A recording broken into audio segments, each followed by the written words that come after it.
Hello friend, आपण मैंने केमती अच्छा ममता किचन को आपण मन को स्वागत।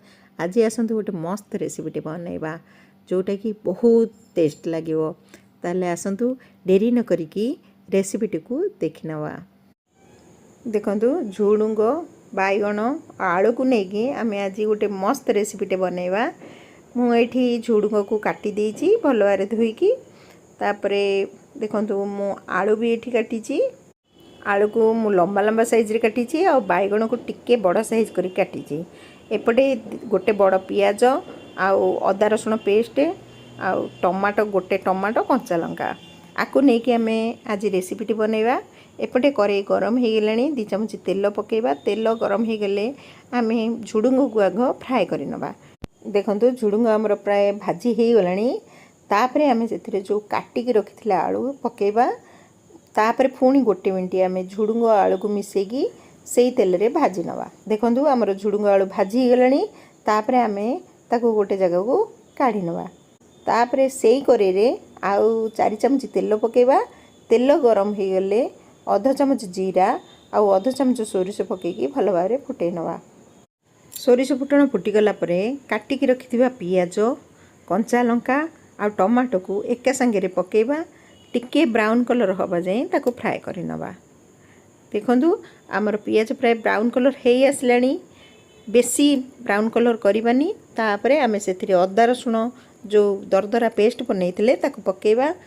गोटे मिनट अदा रसुण को भल भाबरे आमे कसी नवा। देखंतु आमर कसीबार प्राय गोटे मिनट हे गला। तापरे आमे सेथिरे किछि मसला ऐड करिबा। देखंतु मसला ऐड करिया पूर्वरु आमे गोटे कप पानी दबा। से आम आधा चमच हलदी गुंड 2 चमच लंका गुंड गोटे चमच जीरा पाउडर और आधा चमच धनिया पाउडर गोटे चमच आम ये किचन किंग मसला ऐड करवा।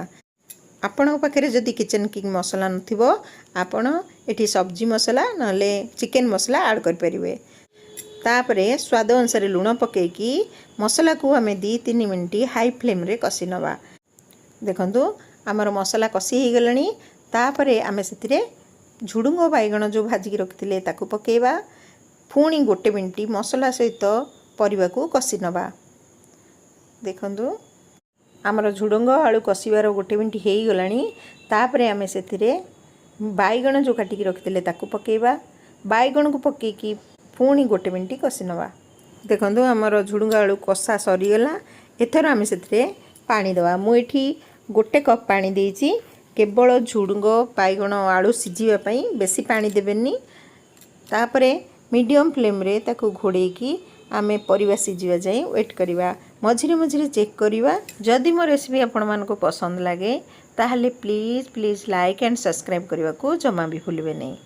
मो रेसिपी आपण मानको केमती लागुची निश्चय कमेंट बॉक्स रे जणेबे।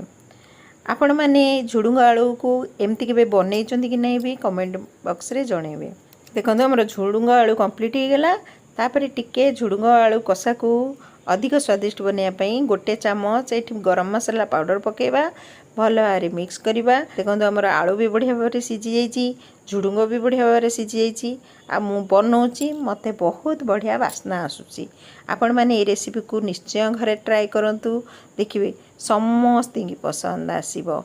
पुणी आसबि आउ गोटे नुआ वीडियो सहित नुआ रेसिपी नहीं कि सेतेबेले जे जय जगन्नाथ।